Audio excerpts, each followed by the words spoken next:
green screen. Here we talk about the matching of the character of the light with the virtual image. Here we will show the secret of matching the character of the light on our talent with the character of lighting in different virtual backgrounds.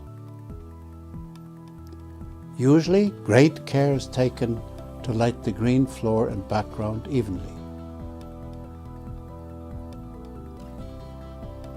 When the talent is placed in this uniform green desert, it is now possible to key in any kind of magical background. The desert, the market square, the king's palace, even the landscape with the sunset. But usually, the lighting on the talent never matches the lighting of the virtual background.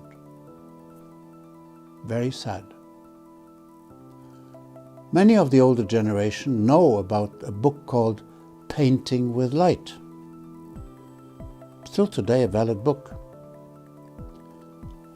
My friend Bill Lee, who was taking care of lighting at Thames Television in England, turned the title around and called it Lighting with Paint.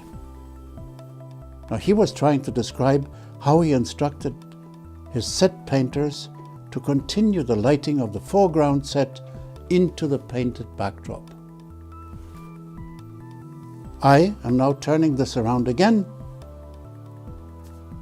and attempt to show a perfect and easy solution how to match the lighting character on the talent with many different lighting situations in the virtual background.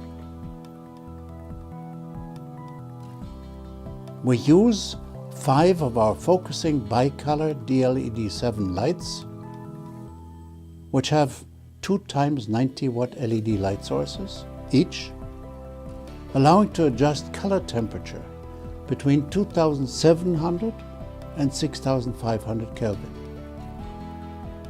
We space out these lights evenly.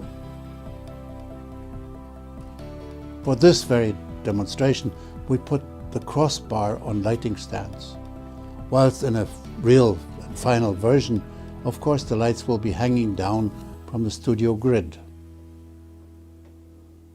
On the opposite side of the studio, we also put another 5 lights in a similar way.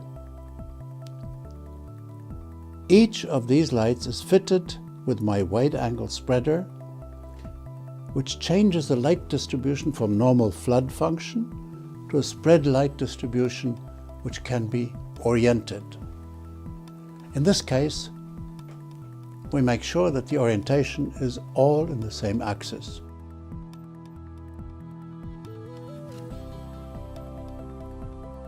Each row of these 5 lights with my wide-angle spreaders now provides a continuous and homogeneous river of light, which can be tuned continuously in intensity as well in color temperature, and thus far such lighting methods have been deemed nearly impossible. Why? Shadows. On the one hand, even the most primitive keying software allows for gentle shadows, which in this case we're avoiding to a large extent by the continuity of our river of light. For this demonstration, we've also added one of our bicolor LED soft lights, a Lidraptor 5, a 500 watt bicolor soft light.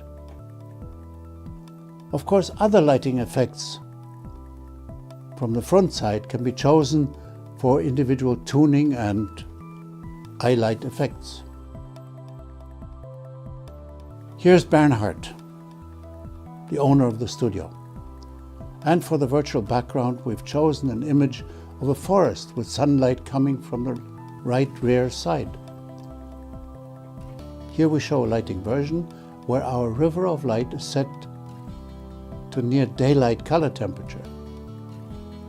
Then we change for tungsten version to show a different character interpretation. Now here, the virtual image shows a landscape with a sunset. And here we show how our river of light from the rear left, set into near tungsten color temperature, imitates the effect of the sunset on the face. Sasha, standing near to the window, looks all right. But once we simulate the incoming daylight, it looks a lot more convincing. In this scene, we see that the continuous and homogeneous river of light function allows our talent to move and walk without any noticeable change of light intensity. Thus, we defy the rule of inverse square law, which in normal lighting seems to be difficult to do. This is just a very simple first introduction to this kind of a concept, without attempting to refine the individual images, only to show you that this possibility exists and can be applied easily.